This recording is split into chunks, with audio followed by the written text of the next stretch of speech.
என்னை ஆட்கொண்டவரும் நான் செவிக்கிறவருமானேன். ஆண்டவராகிய இயேசு கிறிஸ்துவின் நாமத்தினாலே அன்பினல் வாழ்த்துக்கள்.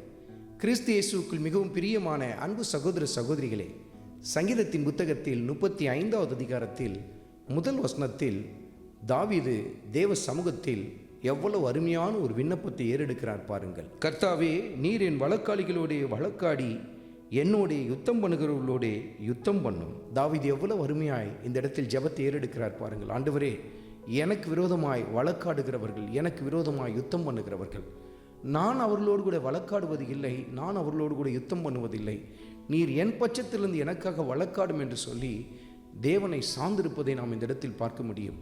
மிக குறிப்பாக இந்த இடத்தில் தாவீது எதை குறித்து ஆண்டவரிடத்தில் விண்ணப்பம் பண்ணுகிறார்? முகாந்தாரம் இல்லாமல் தன்னை பகைத்து கொண்டிருக்கிற சவுலை குறித்து இந்த இடத்தில் கர்த்தருடைய சமூகத்தில் அவர் சொல்லுவதை நாம் பார்க்க முடியும். ஆண்டவரே, என்னோடு கூட வழக்காடி கொண்டிருக்கிறான், என்னோடு கூட யுத்தம் செய்து கொண்டிருக்கிறான், இந்த மனிதனோடு கூட நான் வழக்காடுவதில்லை, யுத்தம் பண்ணுவதில்லை, நீர் எனக்காக வழக்காடும், நீர் எனக்காக யுத்தம் பண்ணும் என்று சொல்லுகிறார். சில பேர் தங்களுடைய வாழ்க்கையிலும் இப்படிப்பட்ட ஒரு ஜெபத்தை ஏறெடுப்பார்கள். தங்களுடைய இக்கட்டின் நடுவிலே, பிரச்சனையின் நடுவிலே, ஆண்டவரே, நான் வழக்காடுவதில்லை, நீங்கள் எனக்காக வழக்காடுங்க, நான் யுத்தம் செய்வதில்லை, எனக்காக நீங்கள் யுத்தம் செய்யுங்க அப்படின்னு சொல்லுவாங்க. ஜெபத்தில் மாத்திரம்தான் அப்படி அறிக்கை செய்வாங்க. ஆனால் நடைமுறை வாழ்க்கையில் அதை செய்ய மாட்டார்கள். அவர்கள் தங்களுக்கு மற்றவர்கள் என்ன செய்தார்களோ அதே போல தக்க பதிலடியை கொடுப்பார்கள். பதிலுக்கு பதில் அப்படியே செய்வாங்க. இவங்க தனக்காகவே அவங்களே வழக்காட ஆரம்பிப்பாங்க. தாவீது இதை ஜெபமாய் மாத்திரம் ஏறெடுக்கவில்லை, நடைமுறை வாழ்க்கையிலும் அதை செயல்படுத்தினதை நீங்கள் பார்க்க முடியும்.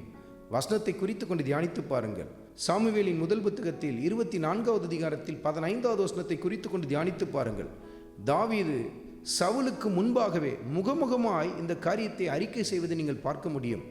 கர்த்தர் எனக்காக வழக்காடுவார், கர்த்தர் என்னை உம்முடைய கரங்களிலிருந்து தப்புவிப்பார் என்று சொல்லி அறிக்கை செய்வதை நாம் பார்க்க முடியும்.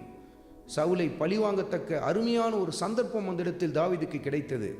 ஆனாலும் அவர் தனக்காக வழக்காடவில்லை, அவர் பழி தீர்க்கவில்லை, மாறாக என் ஆண்டவர் எனக்காக அதை செய்யட்டும் என்று சொல்லி ஒதுங்கி கொண்டார் பாருங்கள்.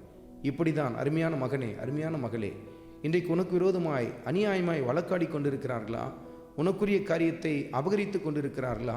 முகாந்தாரம் இல்லாமல் உன்னை பகைத்து கொண்டிருக்கிறார்களா? மனம் தளர்ந்து போய்விடாதே. ஆண்டவருடைய சன்னிதானத்திலே உன் உள்ளத்தை ஊற்றி, ஆண்டவரே, நான் யுத்தம் செய்வது இல்லை, நான் வழக்காடுவதில்லை, என் பட்சத்தில் நீர் இருந்து எனக்காக இந்த காரியத்தை செய்யும் என்று சொல்லி அவரை சார்ந்து கொள்ள ஆரம்பியுங்கள். கர்த்தர் உங்களுக்காக வழக்காடுவதற்கு இடம் கொடுங்கள் என்று சொல்லி கர்த்தருடைய ஆவியானவர் உங்களோடு கூட இடைபடுகிறார். கர்த்தர் உங்களுக்காக வழக்காடும் பொழுது அது எவ்வளவு ஆச்சரியமான காரியத்தை கொண்டு வரும் பாருங்கள்.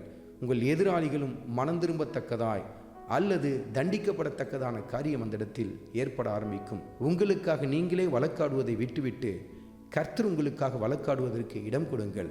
கர்த்தர் உங்கள் பட்சத்தில் இருந்து தன் மகிமையை வெளிப்படுத்துவார். ஆண்டவராகிய இயேசு கிறிஸ்துவின் கிருபை உங்கள் அனைவரோடும் கூட இருப்பதாக.